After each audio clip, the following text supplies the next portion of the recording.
So if you're unaware, other than Superman, probably my favorite franchise is Jurassic Park. I love Jurassic Park. I love dinosaurs. I love the whole thing.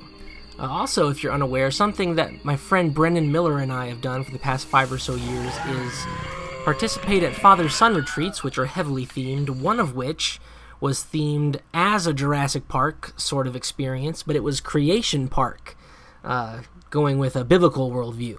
I had so much fun doing Creation Park, and now I've recently bought a brand new video game, Jurassic World Evolution, where you can create your own Jurassic Park with very realistic dinosaurs and some amazing visuals. And so I have done it, and I'm dubbing it Creation Park 2.0. This is what, if I had my way and trillions of dollars, I would have turned Life Action Camp into when we did our father-son retreat. So I've been working on this park just for fun, and so I've got a guided tour for you, complete with tour guide, backlot, voice guy. So take a look. It's just my layout, what I did with the tools they gave me in this new Jurassic Park video game, and I hope you find it entertaining and fun. And all right, without further ado, here's the tour of Evan's Creation Park.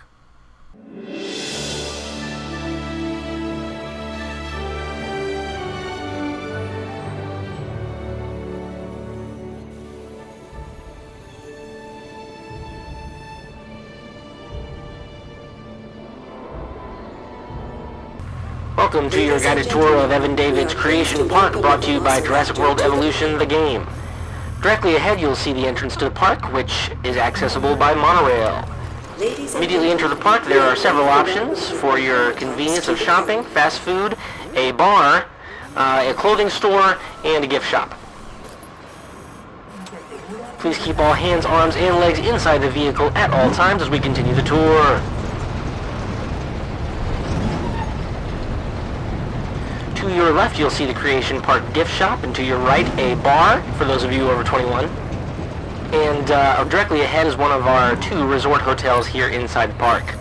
We're going to take a look at the very top of this hotel. You can see the beautiful vistas around the park, including our visitor center.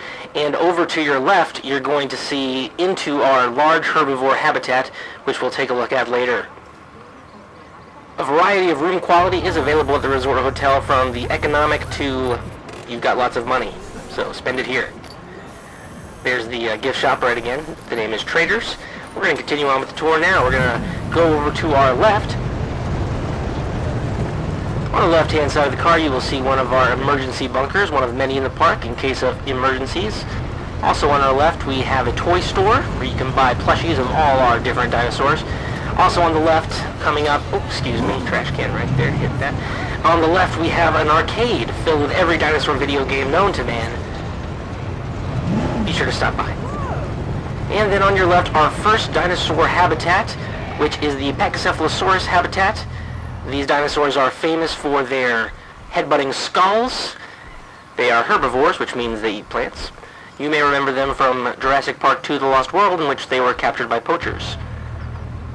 Moving on, directly ahead, you can see our large herbivore habitat, which we'll take a look at later. There are several viewing options from which you can view our creatures in there. On the right, you will see one of our 3 monorail stations, which will take you to different areas of the park and save your aching feet. Here's a quick look at the park from the monorail's point of view. You're going to go off the beaten path for a minute, take a shortcut. On your left, you're going to see the main viewing area for our large herbivore habitat. This is our largest enclosure, housing Triceratops, Edmontosaurus, and Brachiosaurus. You'll remember the Triceratops and Brachiosaurus from Jurassic Park 1. The Brachiosauruses are the first dinosaur that Dr. Alan Grant sees and the audience sees in the movie. Famous for its long neck. And by complete unplanned coincidence, it seems we are releasing a new dinosaur into the enclosure. It is a Pachycephalosaurus. These dinosaurs are a clone from soft tissue found in amber. Of course, we cannot be sure how dinosaurs actually moved and behaved, as the gene sequence gaps were filled in with modern creatures. these might not represent actual dinosaurs as they lived. Of course, we here at Creation Park hold to creation science, which is approved by the Bible, still holding to the tenets of science and the scientific method, while disregarding theories that may contradict the Holy Word of Scripture. Here is our elevated overlook of the large herbivore habitat, another view for tourists, so you can see the various creatures.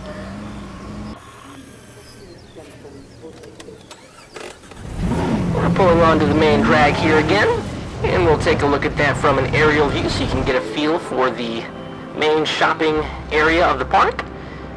And straight ahead you'll see our visitor center, which is very similar to the Creation Museum or the Noah's Ark exhibit, mixed with things from Jurassic Park like holographic dinosaur displays and interactive consoles. It's state-of-the-art in every way, one of the shining gems of the Creation Park. I encourage you to check it out on your visit. If you've seen the Jurassic World movie, you're familiar with the gyrosphere, which is a method of getting up close and personal with our animals. Currently, this feature is only available in our large herbivore habitat. Even so, we think it is well worth a trip to get up close with these magnificent creatures. We are experimenting with some bulletproof resins so that we could theoretically put some of these gyrospheres into a carnivorous habitat. I keep emailing the board of directors about that idea. They have yet to get back to me. As I was saying before, we here at Creation Park hold to a literal 6-day biblical creationist point of view. We do not believe that this point of view is essential to one's salvation as a Christian, but would like to point out that Jesus himself affirmed the existence of Adam and Eve, which refutes evolution. Directly ahead you'll see the habitat for the Parasaurolophus and the Gallimimus. You'll remember the Gallimimus from the original Jurassic Park movie, in which they flock towards Alan Grant and the kids, and then are hunted by a Tyrannosaurus Rex. I personally think the Parasaurolophus is one of the cuter dinosaurs we have here at Creation Park. The path to the left will take us to our large carnivorous dinosaurs, but before we do that, we'll take the path on the right to see the smaller carnivorous dinosaurs. Excuse me. Hold on, we're going off-road. On our left, you'll see another emergency shelter. Watch, buddy. The island is prone to storms from time to time, and sometimes creatures do manage to find their way out of their pens. On the left is a path to our various utility buildings. You can see it from the air here. We have creature creation labs and our own power plants to keep the lights on. Coming up on our left, we'll see another high-rise viewing structure.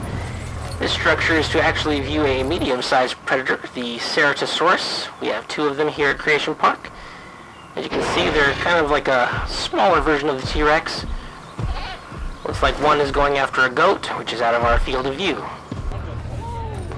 Over yonder, we have our Deinonychus habitat. Deinonychus is another bipedal predator, similar to the Velociraptor in some ways. One apex predator we do not have at Creation Park is the Spinosaurus. You might remember the Spinosaurus from Jurassic Park 3. We simply ran out of room and are unable to create a habitat big enough for one. Creation Park does not feature any flying or swimming prehistoric reptiles. Moving on down the path, we will find some more smaller carnivorous dinosaurs, and by smaller I do mean smaller than a Tyrannosaurus Rex. They are mostly taller than humans. On your left, you'll see one of our restaurants and another bar for your convenience. It's pretty cool. Dinosaur skull right there in front of the restaurant. If you do end up eating with us, I highly recommend the Chilean sea bass. It's very good, spared no expense. And coming up on our left is the Dilophosaurus enclosure. You'll remember the Dilophosaurus from Jurassic Park 1, the small carnivorous dinosaur who can spit venom at its prey, blinding them and causing temporary paralysis. We do believe this feature is one unique to our clone dinosaurs and might not have been present in the original Dilophosaurus. And we'll keep going. On the right, you can see some of our facilities for behind-the-scenes stuff. including asset containment, and we'll take a closer look at that later. On your left, we have our baryonyx enclosure.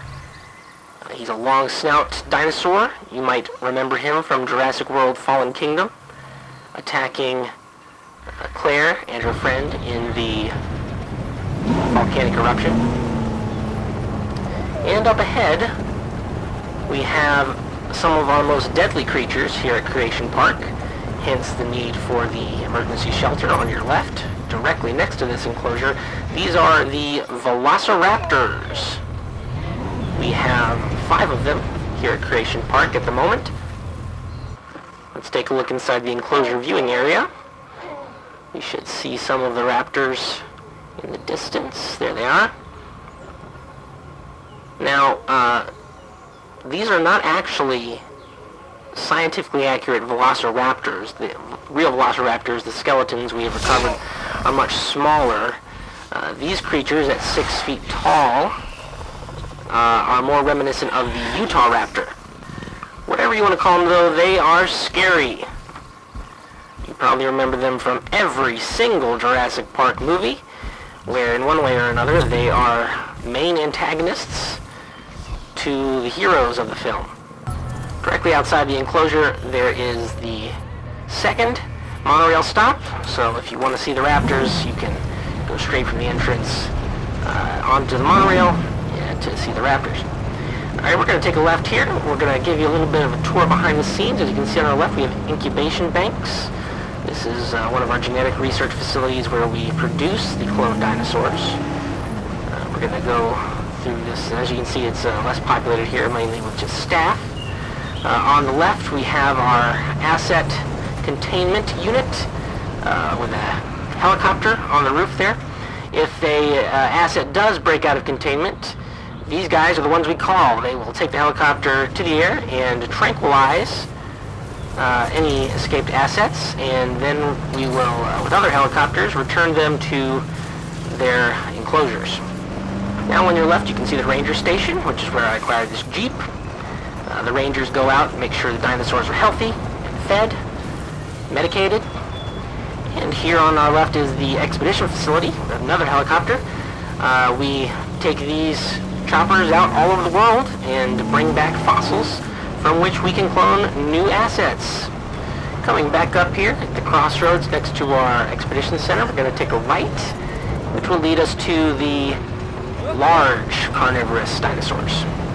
This pathway is sandwiched in between our herbivore enclosures. On the left is our large herbivore enclosure, on the right our Gallimimus enclosure, and then up on the right behind the Gallimimus enclosure is our Stegosaurus enclosure. One thing about evolution as a Christian, if you deny the existence of Adam and Eve, then you're sabotaging the entire sin and salvation message of the Gospels. Directly ahead is our Science Center, where you can learn all about the science of cloning the dinosaurs. And to your right is the Stegosaurus enclosure, and we'll take a look inside the viewing area. It looks like we got a ranger in here. The Jeep scares the dinosaurs sometimes. They're a little skittish. They're running away from the Jeep. Stegosaurus, of course, is famous for its spiked tail, which it can use as a weapon. You might remember seeing the Stegosauruses in Jurassic Park number 2, The Lost World, where they defend their baby. As you can see, each of our habitats is equipped with feeders. We have ground feeders, tree feeders, and meat feeders, and of course an automatic goat dispenser for our larger carnivorous animals. Moving on now, on your left, we have another high-rise viewing area for our large herbivore enclosure. You can see here with complementary binoculars, so you can check out the Brachiosauruses. If you missed the gift shop at the front, there's a gift shop on your right. And coming up on our right, we have a new addition to the park, the Indominus Rex. This creature is an unholy byproduct of genetic manipulation. You might remember seeing it in Jurassic World. It is a spliced together mutation of a T-Rex, a raptor, and several other creatures. It's extremely intelligent, can communicate, blend in with its surroundings, and track heat signatures all by itself. Oh, looks like the asset containment unit's coming in to give our guy his medicine.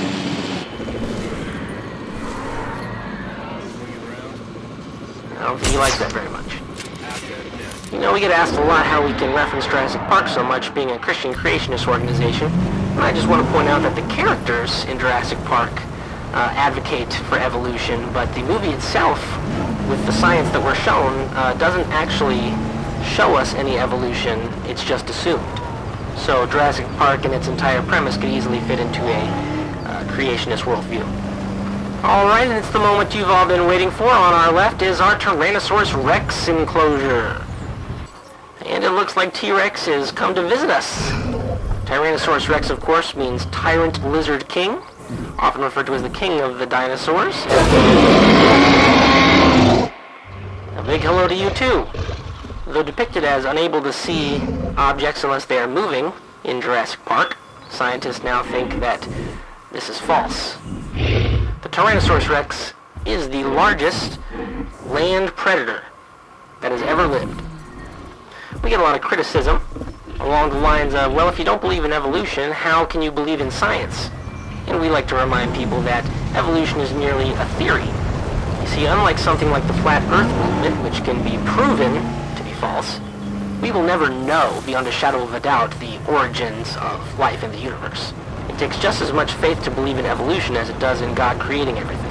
Alright, now we're going to head behind our science center to our last dinosaur enclosure and some more tourist options for your vacation experience. As you can see, straight ahead is the third and final monorail station, so you can take the monorail directly to here from the very front entrance of the park if you want to see the T-Rex first. Now some people say, well, what about all the evidence that points towards evolution?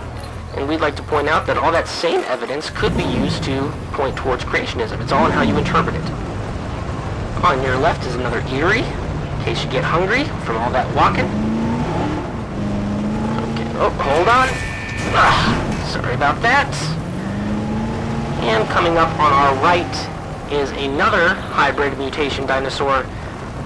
Spoilers for Jurassic World Fallen Kingdom, if you haven't seen it. The dinosaur in here is the Indoraptor. This was created by scientist Dr. Henry Wu. It is a smaller, faster, more lethal version of the Indominus Rex, which has been genetically engineered to respond to sonic commands so that a human can pick a target and this creature will not stop hunting that target. Looks like he's killed a goat there. You know, some atheists find it laughable that dinosaurs would be included on Noah's Ark. This likely comes from a false notion that dinosaurs and man never existed together, and also perhaps the lack of mention of dinosaurs in the Bible. Well, the Bible never mentioned platypi either, but here they are. On your left is the second viewing area for the Indoraptor. You never know where he's going to be, so it's helpful to have two viewing areas. Then we have some more restaurants on your left, as well as a fossil zone for the kids, where they can learn all about the science of fossils and paleontology. And then on our right, the second resort hotel here at Creation Park. We'll take a look at the view from the balcony directly into the Indoraptor's habitat. So beat the lines by booking a stay at this hotel. And that about does it for our tour today, ladies and gentlemen. I'll take you to see one more restaurant and another pathway to our behind-the-scenes facilities. We know you have a choice when you're choosing your vacation destination, so thank you so much for coming to Creation Park today. We hope you'll pick up some creation resources from the gift shop, maybe some toys for the kids, and consider our all-inclusive vacation package, now available at the concierge desk at each of our resort hotels. We'll be swinging back by the main gate, from which you can access our monorail system or any number of shopping locations. We hope you enjoy your day here at Creation Park.